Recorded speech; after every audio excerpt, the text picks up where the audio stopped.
Talagang nagmimina sila ng kahit anong may babato nila sa Vice President. Sa tamang panahon, akala nila pag nakakalap na sila ng ganito, magpapile ng impeachment. Ano ba talaga ang nangyari sa plenaryo? Gabi po yun eh. Nung mawalan, Nung... maubusan kayo ng hopya. Hindi ba? yung inalisan kayo ng mga committee position tsaka yung committee membership. Ano ba talaga nangyari? Bakit ho... Yung 5 komite. Nabigla na lamang kami, kinabukasan, ay inalis na sa inyo mga committee ito. Kung kayo na nga po magkwento. Sa akin palagay, Jen, ito ay Opo. planado. Aha. Tingnan mo, itong nagsimula na paglatag ng budget, itong budget ng Vice President, di ba, sabi ko nga, kung susuriin ninyo, parang nag-iba yung patakaran, biglaan eh. Sa mga nakakaraang mga panahon ay, eto, wag na tayong lumayo, 2022, 2023, ganun pa rin naman yung patakaran. Walang masyado nang nagtatanong. Halos 13 minuto, 22 minutes. Nadidispose na yung ano eh. Kasi yun ang tradisyon, Kong, ano? Yun ang Umiiral na tradisyon. tradisyon. Ngayon, pinapaliwanag ko nga sa kanila na huwag nating bigla na lamang tatanggalin yung tradisyon sapagkat ito naman ang matagal na panahon nating inalagaan. Opo. Ngayon, ang minamatwid kasi ng mga kasama ko, kapag ang tradisyon kanya ay bumangga doon sa ating pananagutan at tungkulin na magtanong, hindi mo po pwede kanyang mangibabaw yung manibabaw yung tradisyon. Opo, opo. Eh sabi ko, hindi naman ka ako dapat mag-away yung dalawa na yun eh. Yung budget nilatag. Pagkalatag nun, sa magitan ng tradisyon, tinignan natin, nakita natin yung kahalagahan, binasa ng... merong presentation kasi. Opo. So, merong magpo-propose ngayon. Kamukha nung nangyari. Based on the time-honored tradition, I move to terminate the office, the budget of the office of the Vice President. Palaging ganon. Yun ang mga accountability, iba naman ang ibig sabihin nun. Pagka yung budget na yun na nailatag at nagamit na, at merong nakita na may konting sablay, o merong requirements na hindi natupad, o may mga dokumentong hindi mo na isumite, hahabulin ka ng accountability. Opo, kasi Kaya nga habulin ka ng COA eh. Kaya nga po, tingnan ninyo, ito po madali ka akong intindihin. Kaya merong nag-issue ng notice of disallowance. Yun ay katibayan na ang opisina ng Vice President o kahit anumang opisina hindi makaiiwas doon sa accountability. Pananagutan yun eh. Pananagutan niya po yun. Tama naman. Kaya nga, mag-i-explain siya, magpapaliwanag. Lamang dahil kay issue lang. Eh meron naman siya kakong period para sumagot sapagkat ang itinatadhanaan ng procedure ng COA binibigyan ka ng 6 na buwan para sumagot. Natural, hindi naman niya gusto magmadali sapagkat gusto niyang masinop siguro pati yung paraan ng pagsagot, pati yung extent ng explanation, gusto niya sigurong ayusin mabuti. Bakit ako magmamadali kung tutuusin? Meron akong 6 na buwan para sa ganun ay ayusin ko yung pagsagot. Lahat ng kakailanganin ay iisa-isain ko para sa ganun. Walang magkaroon ng duda sa aking isasubmit na paliwanag. Sa makatwid, kung mo ibinigay sa kanya yon Agosto 2024, meron siya hanggang Pebrero 2025. Nabibigay lang. Yun ang tinatanong ko. Bakit kayo pa ang gusto magtanong? Hindi pa nga siya nakakapag-submit? Yun. Kung ang COA nga naghihintay pa ganun po yung proseso. Sabi niya, Ma'am Vice President, nag-i-issue po kami ng notice of disallowance po sa inyo. Sang-ayon po sa patakaran, ganito po ang ganito. Kaya hihintayin po namin ang inyong paliwanag. Di kayo meron kaming power of the force. Sino ba nagsasabi na wala sa atin ang power of the purse? Wala nga eh. Ang sinasabi natin, may panahon para mag-account ang bawat isang departamento na na-issuehan ng ganong klaseng kautusan. Eh sa pagsasalita nila kasi, parang nakagawa na ng krimen ng Vice President, yun ang mahirap eh. Parang convicted na nga po. Oo. Eh pag tinatanong mo naman, naintindihan nyo ba yung nature ng notice of disallowance? Oo. Akala naintindihan daw nila. Kung naintindihan mo, walang krimen dyan. Magpapaliwanag siya. Kaya nga notice ko, di ba? Oh? Notice. Notice yan. It is a formal notice for the office of the Vice President to make an account. May tinanong pa kayo. Sino bang, alin bang departamento walang notice of disallowance? Kaya nga. Diba? Ngayon, doon sa unang tanong ninyo, hindi ka ba nabigla? Hindi ako nabibigla Opo. kasi kung tutuntunin mo, talagang nagmimina sila ng kahit anong may babato nila sa Vice President. Sa tamang panahon, akala nila pag nakakalap na sila ng ganito, magpapile ng impeachment. Saan magsisimula ang impeachment? Anong komite? Ay, Committee on Justice ko. Vice Opo. Chairman ako doon. Oo nga po, Vice Chairman kayo ng Committee on Justice. O ba't ako tinanggal? Para hindi ako makasali ron. Yun ang alam nila, di ba? Opo, oho. Oho. So, yun pala. So, Ngayon, alam ko rin naman ang panahon kung kailan tinatanggal yung mga nasa majority. Pagka matatapos magbe-break. Kaya inipon nilang lahat yon. oho. O di ba? Last day. Oh. Di ba nag-object ako dun sa prangkisa sa panukalang batas na yung prangkisa ng Davao Light. Sa Davao, tama. Oho. Sasagpangin niya, aagawin niya yung prangkisa ng Nordeco. O nag-object ako doon. Ade, medyo lumaban yung yung author. Opo. Sabi niya, with all due respect, Mr. Chair, this issue has been extensively discussed in several meetings of this committee. Oho.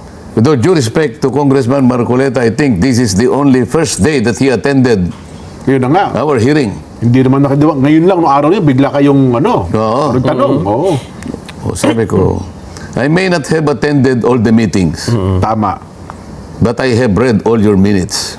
Binasa niyo naman lahat ng minutes. How many times was the word competition mentioned in the law? Epira. O, hindi naman niya masagot.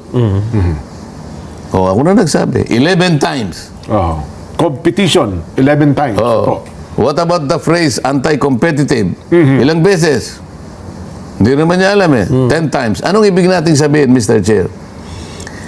This law is about competition. Eh, meron na ngang nagsiservice dyan sa franchise area na, ibibigay mo na naman dyan sa Aboitiz. Kakainin pa. O, edi pinatay niya yan. Kapag napatay niya yung kalaban niya, nag-iisa na siya. Oho. So eventually, kahit namura ngayon, ang sinasabi niya mong presyo ng kuryente niya, itataas niya rin dahil wala nang mag-o-offer dyan. Oho. So, hindi siya kako consistent sa batas. Opo. Dinobjekan ko yan. Pangalawa, sabi ko, kaya naman nagkukunwari siyang mababa ngayon sapagkat nakakakuha siya ng mas marami sa capacity ng Agus Pulangi Hydroelectric Plant. Namurang-mura. Namurang-mura. Hydro yun eh. Kaya naman siya nakakakuha ng ganyang karami sapagkat yung head ng PISAM na namamatnubay sa Agus Pulangi ay dating tao ng Aboitiz. Oh. Hindi ba natin titingnan lahat yan? Oho. Doon sa isang meeting naman. Akalain mo naman kako, paano napunta naman sa committee ng good government? Oho. Committee ng good government, kuryente yung pinag-uusapan. Kasi gusto naman tanggalin yung management contract ng Samselco. Sabi ko, Pag inalis nyo yung management contract ng electric cooperative ng Zamboanga City Electric Cooperative, walang iniwan yan sa pasyente na intubated eh. Oho. Kayo na nagsabi naka-hospital yan eh, na-intubated nga, hindi na nga makahinga eh. Tatanggalin mo pa yung ventilator, ano mangyayari dyan? Patay, huy. O di patay. Oo. Ano mangyayari ka ako sa mga residente ng Zamboanga? O yun, kausap ko siya. Tanggalin na kaya sa Committee on Energy. Vice Chair na naman ako doon.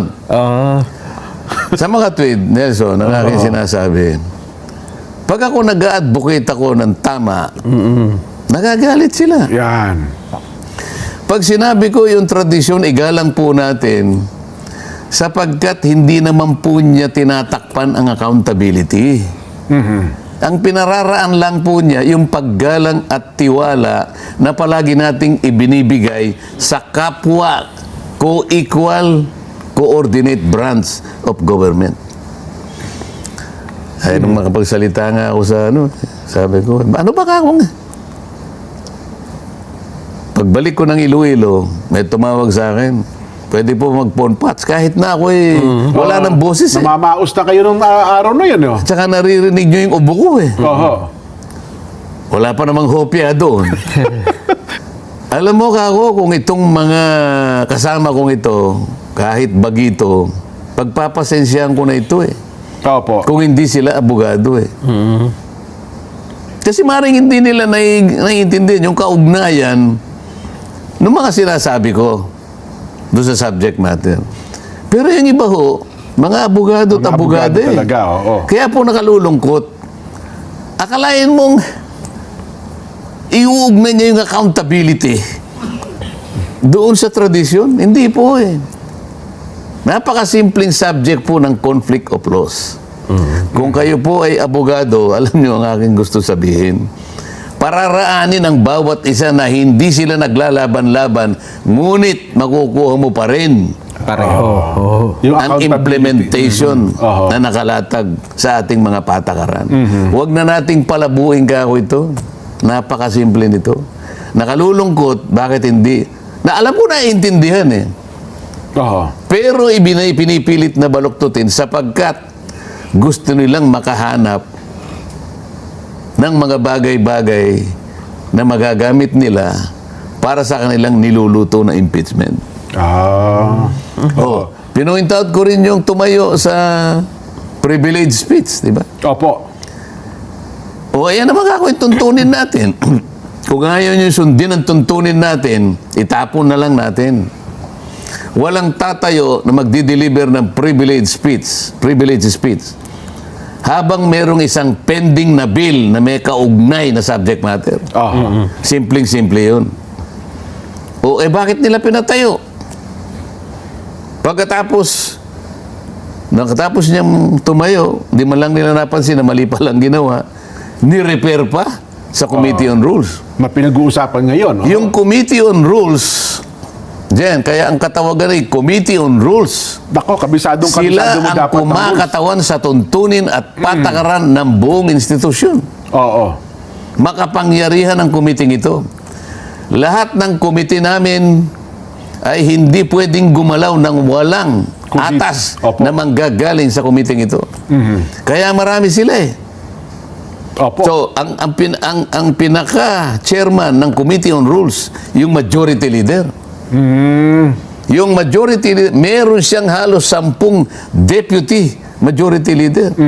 At meron na naman siyang halos 10 assistant majority leader. Oho. Wala man lang nakaisip. Mr. Majority Leader, mali po yata Kung yun. may bali ata sa pangyayari ito. Ganun ba? Oho. O, halimbawa, nahalata. Pwede namang mahalata eh. So, sige. Huwag nyo nang i-repair sa rules.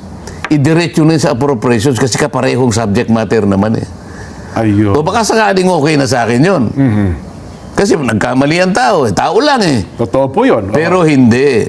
Sinadya nila yon kahit illegal para maging kasangkapan para ipatawag ang opisina ng Vice President investigation in aid of legislation. Naman. Ayun. Pwede ba yon? Hindi pwede. O, nung marinig na naman nila yung sinasabi ko, tanggalin sa good government. O, ngayon, sinama na yung public accounts. Kasi yung... Vice chairman din ako eh. Opo. O, sabi ko, lahat mag-a-account naman eh.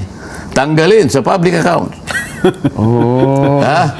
So may dahilan pala lahat. Bawat isa. Meron silang dahilan na inipon. Inipon ang mga dahilan. Kaya, tinasagot ko na yung tanong ninyong dalawa, nabigla ba kayo? Hindi. Hindi na. Ayun. Kami kasi kung nabigla, hindi namin kasi alam yung kwento na yan. Unang-una, kayo talagang dalawa naman ay nervyoso kayo talaga. Mabibiglahin talaga. Biglahin kayo Pero ako, Opo. nakinikinita ko na. Nakinip, Hindi lamang yung komite ko, pati yung aking membership sa Commission on Appointment. Commission on Appointments. Pati Opo. doon. Oo. Tinanggal na kayo. Pero yun naman Commission on Appointments. Kung ano naman ang dahilan, bakit pati naman yun inadamay pa? Di ba? Eh baka napansin nila, ako lang yung nagtatatanong ng sensible. Bagay, tama din naman kayo, no? Pero kung ang ikinagulat ko dito, kasi matagal na itong dinideny ng mga house eh.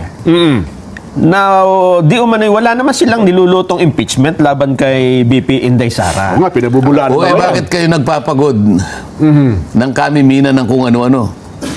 Para saan ito? Eh, bigyan mo ko ng magandang dahilan kung bakit. Sinusugan pa yun eh. Nung masabi ko na mali yung privilege speech, Oo. nakita nila na mali talaga eh, no? Ang ginawa nila, yung sumunod na, sumunod na pagdinig, aba, nilagyan nila ng manifestation, yung manifestation ng isa sa abogada, ano?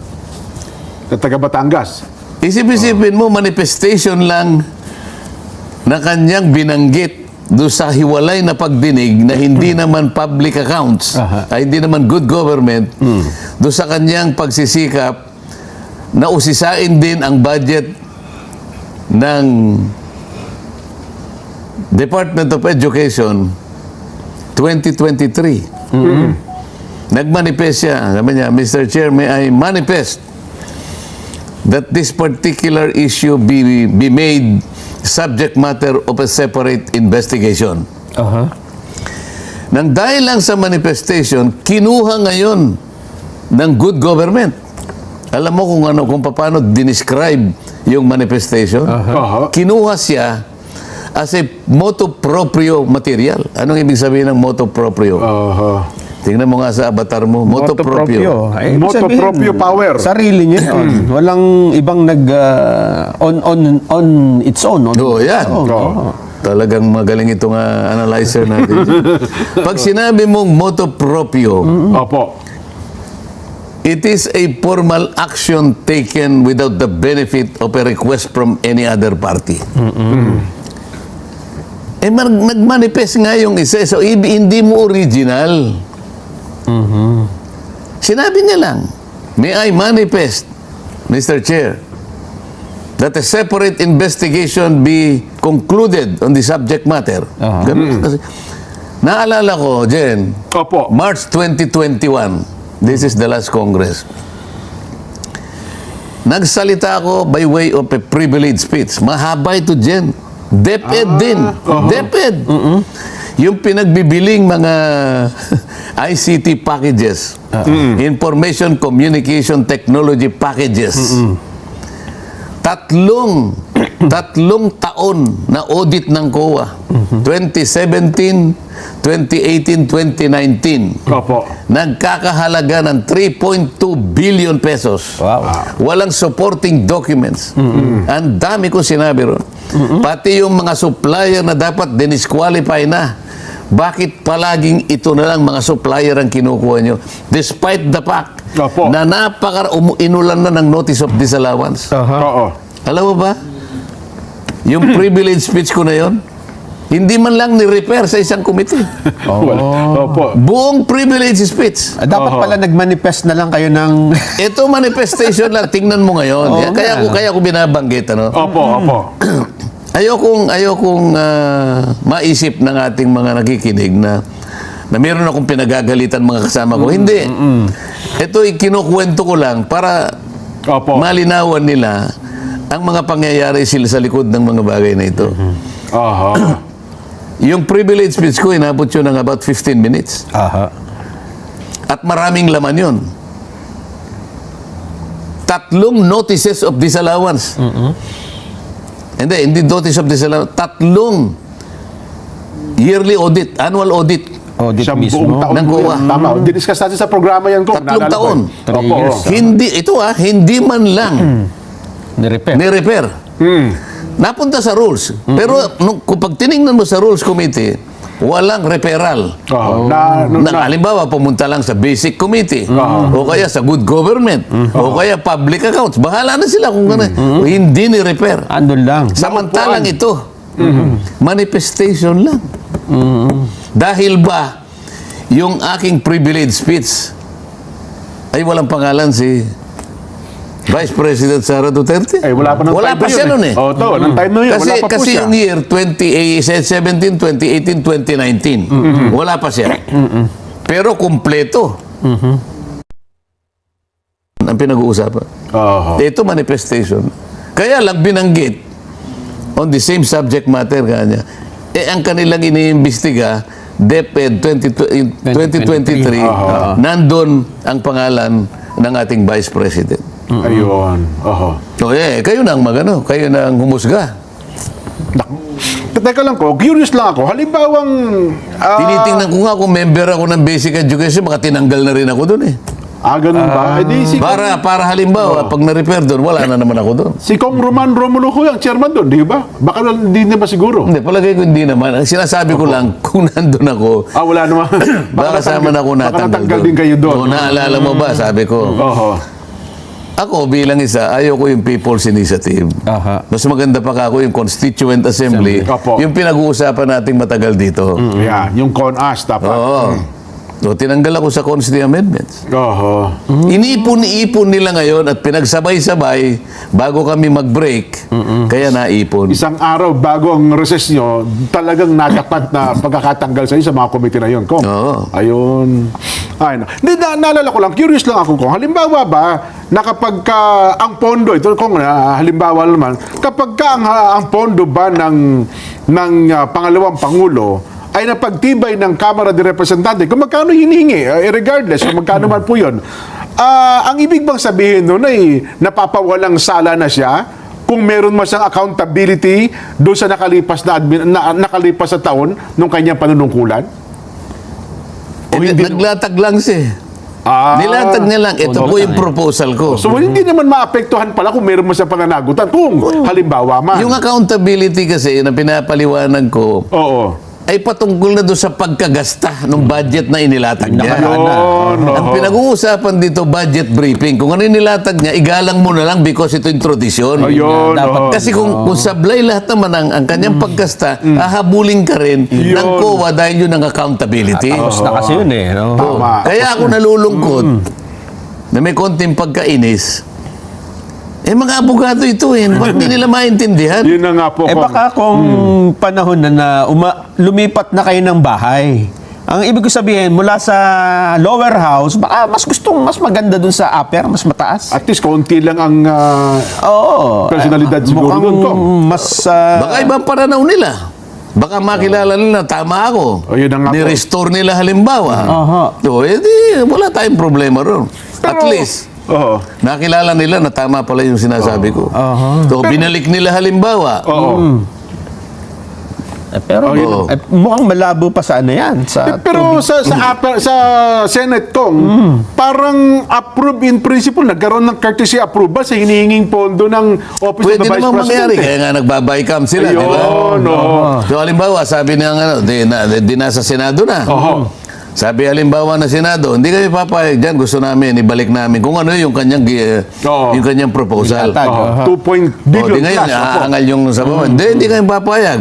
Di ba, paano nga niya? Pag hindi kayo pumayag, wala. edi reenacted tayo. Pag hindi natin napapirma yan, Oo.